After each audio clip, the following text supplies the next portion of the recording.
Terastilization is the new battle gimmick being introduced in the latest addition to the Pokemon series. Today I wanted to look at some possible strategies to use when the game drops in November. First, let's state what Terastilization is. Terastilization, or Tera-Typing, is the ability for a Pokemon to change its type in battle. A Pokemon is its regular typing until it Terastillizes. That's when the Pokemon's type will change to its Tera-Type. For example, some Eevee will have a normal Tera-Type, but some other Eevee have a Water Tera-Type. There are 18 Pokemon types total, making for some absurd amount of Pokemon combinations. You may only use Tera-Type once per battle, and the change lasts until the end of the battle. There's also a new move called Tera Blast, which changes type to the Pokemon's Tera-Type. This is such a simple yet excellent way to shake up the battling in Pokemon. So now I'd like to discuss some strategies that I expect to be used in the world of Pokemon Scarlet and Violet. The first, and likely the most common use of Tera-Typing you'll see early into the game's life, is removing a weakness of a Pokemon, and more specifically removing a double weakness. Pokemon themselves showcase this with Tyranitar, a Pokemon with many weaknesses and a double weakness to fight. Tyranitar Tera-Types to Ghost-type, dodges a fighting move from the Gallade, and KOs the Gallade in return. This is very exciting for Pokemon like Gyarados and Magnezone, because they also suffer from having a double weakness. Gyarados would have the ability to Tera-Type into the ground typing on incoming electric Pokemon like Regieleki that want to come in, outspeed, and hit with a stab electric type move. Magnezone would have the ability to Tera-Type into flying type, so it would be able to dodge incoming ground moves and then respond with its very high special attack stat. The second strategy is a very aggressive strategy. Tera-Typing can be used for improving a Pokemon's offensive capability and coverage. Take a Pokemon like Rapid Strike Urshifu. It's very fast, very strong, but bulky grass Pokemon love to come in and eat hits from its main water and fighting type attacks. Tera-Typing to flying type and the Tera Blast attack would allow Urshifu to hit every single Pokemon known to exist for at least neutral damage and 613 Pokemon for super effective damage, making him a very effective wall breaker and even more scary. Now let's take a Pokemon that already has incredible coverage like Garchomp. Really fast, hits like a truck. Now let's make that truck a bigger truck. When a Terastillized Pokemon uses a move that matches its Tera-Type and its original type, the boost of that move's power is even greater.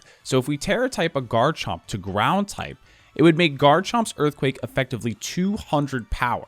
That's practically the equivalent of always hitting a Pokemon for super effective damage.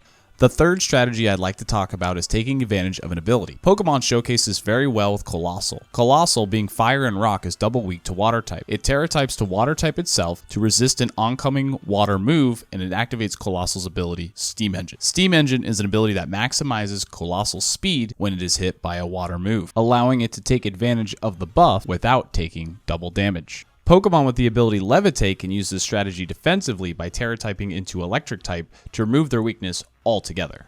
Finally, let's talk about improving a Pokemon defensively. Look at a Pokemon like Orbeetle. He has access to so many support moves such as Light Screen, Reflect, Imprison, Trick Room, Ally Switch, Recover. The list goes on, but it's weak to 6 types and only resists 4. Not to mention it's weak to some of the best offensive types in the game, such as Fire type. With a defensive spread and usable special attack, it makes Orbeetle an effective user of Tera-Typing. Simply change this Pokemon over to Water type, a type with only 2 weaknesses, and it can make Orbeetle a much better wall and support Pokemon. And same thing can be said for all our defensive ice type Pokemon. Like, seriously?